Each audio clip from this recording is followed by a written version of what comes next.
जी बिल्कुल, 8 फरवरी 2024 के इंतखाबात की गूंज पाकिस्तान के दीगर सूबों और अज़लां की तरह लोधरा में भी है। अब आपको बताते चलें कि जहांगीर खान तरीन इस्तेकाम पाकिस्तान पार्टी के पैटर्न चीफ लोधरा के कौमी हल्का NA 155 से उम्मीदवार हो सकते हैं, जिसका बाकायदा ऐलान उनका कैंप कई बार कर चुका है। हम आपको ये भी बता दें कि जहांगीर खान तरीन ने डिमिलिटेशन के खिलाफ अपील करते हुए कौमी हल्का NA 155 और 154 में कुछ तब्दीलियों बारे दरखास्तें दी थी, जिसे इलेक्शन कमीशन ने समाअत के बाद यकसर मुस्तरद कर दिया है।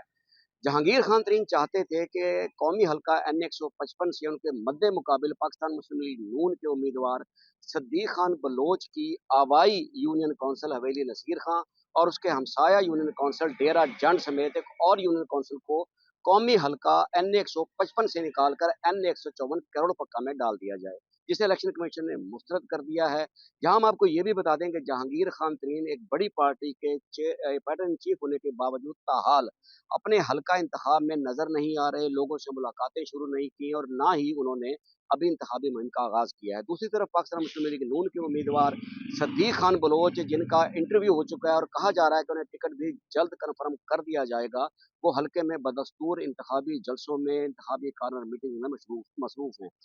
तीसरी पार्टी पाकिस्तान तहरीक इंसाफ है। यहाँ से मियाँ मोहम्मद शफीक राई साल 2018 में MNA मुंतखब हुए थे, लेकिन 2022 में जो क्रैकडाउन शुरू हुआ उसमें फिर तहरीक इंसाफ ने जो है अपने उम्मीदवार उनके बहुत सारे रूपोश हुए, जिनमें पाकिस्तान तहरीक इंसाफ जिला लोधरा की पूरी क़यादत है, जो अभी तक ना तो तहरीक इंसाफ को छोड़ सकी और ना ही किसी और पार्टी में शामिल हुए और ना ही अभी तक वो सामने आए हैं। सो इसी गुम की कैफियत में सरेदस्त इलेक्शन की तैयारियां पाकिस्तान मुस्लिम लीग नून के कैंप से तो नजर आ रही हैं, दीगर किसी पार्टी ने अभी तक इंतखाबी मुहिम शुरू नहीं की।